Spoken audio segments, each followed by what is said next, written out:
Bienvenue et bonjour dans cette nouvelle séquence où nous allons aborder les compétences des innovateurs.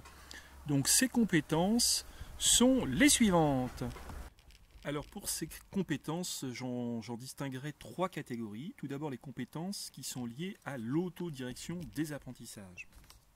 Dans le contexte actuel, où il s'agit d'apprendre en permanence, les innovateurs pédagogiques doivent se saisir de qu'est-ce que l'autodirection des apprentissages. Donc ils doivent être en capacité d'aider à la définition de projets, d'apprendre à apprendre, de gérer des contraintes personnelles, d'apprendre aux participants à s'organiser par eux-mêmes, de savoir se fixer des objectifs intermédiaires. Ils doivent également travailler sur l'encouragement de soi-même au développement de sa motivation et également faciliter la création de réseaux de femmes et d'hommes qui vont faciliter les apprentissages. Le deuxième ensemble de compétences à développer pour des innovateurs pédagogiques et de formation est lié aux compétences techniques, au savoir informatique, à tout ce qu'on va appeler aujourd'hui la littératie numérique. Ce sont des compétences informationnelles. Il ne s'agit plus simplement de savoir, il s'agit d'apprendre à rechercher, repérer, trier, qualifier, agréger les informations et apprendre aux apprenants à le faire par eux-mêmes. Cela passe par savoir se connecter, naviguer, agir en ligne bien sûr, et plus particulièrement créer des environnements d'apprentissage numérique, créer des flux d'informations pour soi-même ou pour les participants.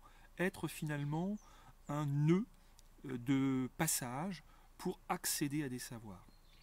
Cela va passer par une capacité d'expression, de création et de partage de contenu en ligne. Le troisième ensemble de compétences à développer sont des compétences sociales.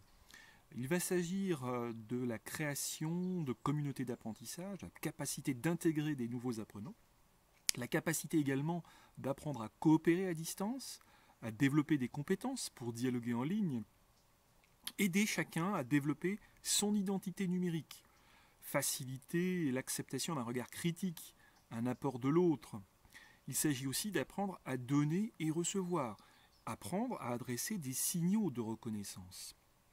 Ces compétences sociales deviennent de plus en plus importantes à un moment donné où l'apprentissage passe d'un acte solitaire, c'est-à-dire j'apprends seul un contenu, à un acte d'apprentissage plus collectif, j'apprends en groupe, en situation et en contexte.